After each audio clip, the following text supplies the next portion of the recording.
Yo, what's going on GameLeap? It's Coach Jizz back at it, and today we have a very special video because we're going to be comparing a game of FAKER and a game of a Gold 4 player. So this is a new Challenger versus Low Elo series we're doing, and I don't care whether you're Gold, Iron 4, Diamond 4, everyone makes these mistakes, and the good news is that I am here to point them out to you and what you can do to instantly fix them. And whether you're an AD carry, a mid lane, or a top laner, if you're on Summoner's Rift, these are must-know fixes if you want to climb out of Elo hell. Now if you want to take it a step further and guarantee your improvement this season, then our amazing website GameLeap.com has everything you will ever need. Challenger courses, guides, videos made by the best to help you be the best. Check it out, links as always in the description and comment section. Alright, let's get into it, and the first mistake our gold friend makes is nothing to be embarrassed about because yeah, this mistake is made in every single League of Legends game, and it is using abilities on the wave. You see, when TF uses his red card on these melee minions, he doesn't have this ability for pressuring Annie, so any form of damage that you use on non-champions, you know, minions, monsters, turrets, could be used instead on the enemy champion. And the reason is this: getting your opponent's health bar lower is far more valuable than lowering a minion's HP bar. Now I don't know whether TF got ganked by dad at this point, but the fact he uses his W allows Annie to sneak in a cheeky auto attack for free. So even after 3 seconds of being in lane, there's something we can already work on. Do not use your abilities on the wave. Now in before someone comments, but coach, he wants to hit level 2 first, so he should red card the wave. And what happens when he gets ganked a wave later doing the same thing? He doesn't have his W to protect himself and he dies. Also, he can just auto attack the wave if he wanted to push it and use his red card to secure these 3 melee minions when they are on 1 HP, not full HP. Now let's switch to FAKER, and when he hits level 2 he skills his W, the same ability our gold friend had. Now can you spot the difference?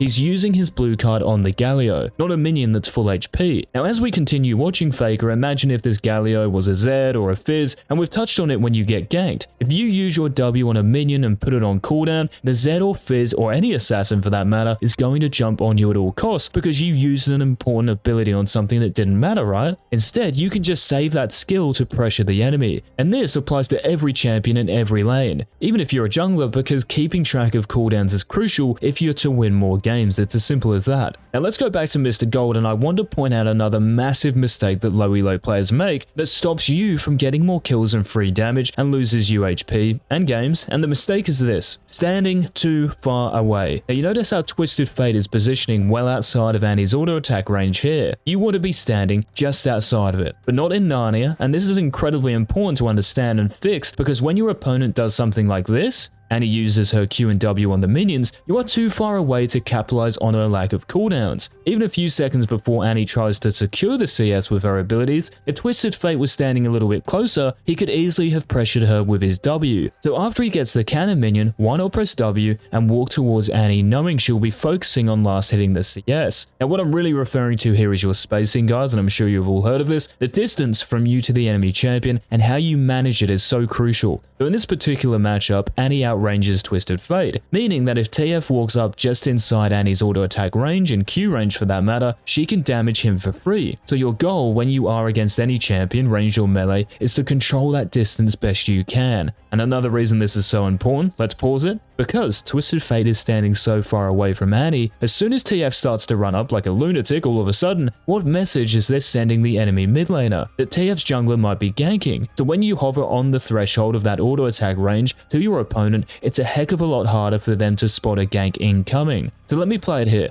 When TF walks up and stuns Annie, yes, it looks good because he pressured Annie, but he walks up way too close. Like he can throw his sun card out a few steps back, and this might seem like nothing, but even this distance is huge. If Annie was to just stand still in this position after getting stunned, what is stopping her from using her Q and W on TF, stunning him in the creep wave, and chunking him to where he might die when her cooldowns are back up? So imagine if that was a Syndra or an Orianna, you are going to cop it for moving up that far. But I cannot stress enough, guys, how vital it is to hover just outside of that auto attack range. Now I know some of you are thinking, but what about melee champions? Well, early game melee champions are at a space disadvantage, at least until level 3 in most cases, because they don't have their typical gap closer until then. So for levels 1 and 2, yeah, you are going to have to give up HP for minions, or you preserve your HP so you can trade and potentially all in your opponent at level 3 onwards. As we can see, Galio is copying it from FAKER here, and it's easy for anyone to spot that, but why? It's because Faker keeps Galio just inside his auto attack range. Now I want to rewind it to level 1 and show you why Faker and the best players in the world are where they are. This sequence right here, Faker runs up trying to force Galio into his auto attack range, and when Galio does just that, Faker autos him, and can you guys see what Galio does?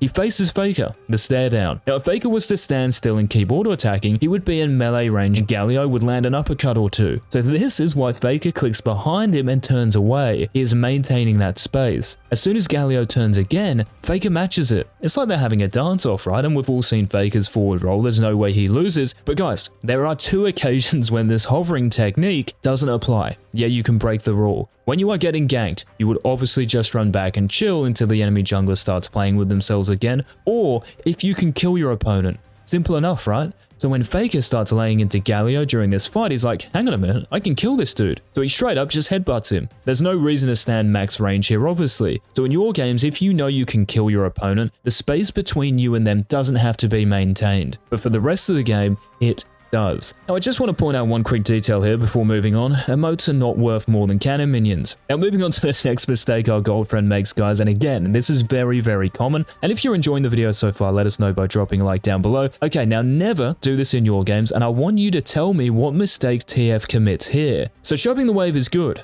but he hasn't backed yet, so he should definitely recall now. Get a fresh set of tires, and away we go. This is also critical before you hit level 6, because if you hit level 6 while being in lane, you are already in position to make a play. Rather than hitting that spike and then recalling, you're kind of wasting it. Anyway, TF pings that he wants to gank top lane. I'm going to let him off the hook here, even though I think it's a bad decision, because the cardinal sin, the real one, is this right here. Our friend starts recalling and then cancels it. Oh, and I mentioned this in our 10 worst mistakes video. Check that out if you haven't already. When you make a decision, okay, you commit to it. You don't do it half-heartedly or stop halfway through. This wastes time and what we call tempo. So if TF recalled right here after he shoved this mid-wave, he is back on the map earlier and stronger. Instead, by wasting all this time, this recall is delayed and the minion waves will be lost mid. Even though he kills Trundle, whoop-de-doo. Get back to base and get back out there. He's not listening, is he? Guys, please, in your games, never do this. It is criminal, and I'm surprised Mordekaiser actually stayed in the game, to be honest. Now, does Faker make the same mistake? Let's watch. No. He's not helping Talia do walls, he's not looking at the tree for a little longer. Tempo, tempo, tempo. Oh, we've seen this already, but what happens when Faker actually gets back to lane after buying his items? He kills Galio. This could have been Annie for our gold friend. Wait, hang on a second. Is Faker trolling me? Why didn't he stick the recall? Well, thankfully, there are exceptions to this rule, guys. The first one being your gold value. So if you need 100 gold for a major item, of course you want to try reach that target. But before that, you have to make sure you are safe to do so. So after double killing Renekton and Nidalee, Faker knows Renekton doesn't have TP and Galio doesn't either. So if he needed gold for a big item, which he obviously does, he is more than okay to stain to attain it. Otherwise, he keeps recalling and returns mid. Now we've still got some red hot mistakes and tips to talk about, guys, and before we get to them, one last friendly reminder to check out our website GameLeap.com for all your League of Legends needs. Links down below. Alright, so this next mistake our gold friend commits is one of the most popular that is made across all elos. The good news is that it's so easy to fix. So as I play this, you will notice that Annie is missing, and the enemy Rammus has not appeared on the map for a while. You will also notice that the topside brush in mid lane is warded for TF. So realistically, the only way he could die while shoving this wave is from the bottom side of the map, right? So knowing this, where should he be standing? Because standing in the middle of the lane is a very neutral position, but this isn't a neutral situation if you like. There is a threat. You have to respond to your Spidey senses, guys, and stand as far away as possible from that threat. In this case, TF should be holding the high side of the lane towards his vision, making sure he's still in range to hit the minions. Now what this does is it creates time for you to react to whatever is coming your way, if it does come, that is, and that's the best thing about creating this space from the danger side of your lane. The enemy jungler will see you're in a safe position and probably not even bother ganking you in the end. What this mistake results in for TF is him blowing his flash, and against a combo like Annie and Ram, next time he ganks, TF dies. So in your games, guys, and all of you can apply this straight away, play towards your vision and away from the enemy jungler. So as we switch back to Faker, notice how he switches up his positioning in the lane to the high side. So what's on the top side of the map that isn't on the bottom side? His jungler, right, Talia, and he has vision there as well. Yes, he has 2 control wards bot side of the map, but the point is that Nidalee is there, and the enemy bot lane is in fog. So when Nidalee ends up walking into mid lane, FAKER can simply run up towards his jungler, and this is another advantage of positioning just like this. You open up various escape paths. It's not just under your tower where you have to run towards to be safe. It's almost like you're baiting them into chasing you so they face check your teammates. Now the Gold TF's team just secured Dragon, and he has his ultimate at the ready, which means if a fight breaks out mid or near Baron, he can chime in with a well-timed and well-placed Destiny. So with all this red hot information, should TF go mid in this situation? Now if Misfortune and Seraphine are already mid, is it worth sharing the XP? It's not like MF is 1v1ing a minion, right? She doesn't need help. So TF should have parked bot lane to shove a couple of waves worth of golden experience. So the answer to the where should I go late game question is always if you have a global ultimate or teleport to the lane furthest away from the main objective, and after 20 minutes most of the time this will be Baron like it is here. Now I know the question you're all frothing to ask, what about if I don't have TP or a global ultimate? Well in that case then you have to figure out which teammate is most suited to occupy that side lane.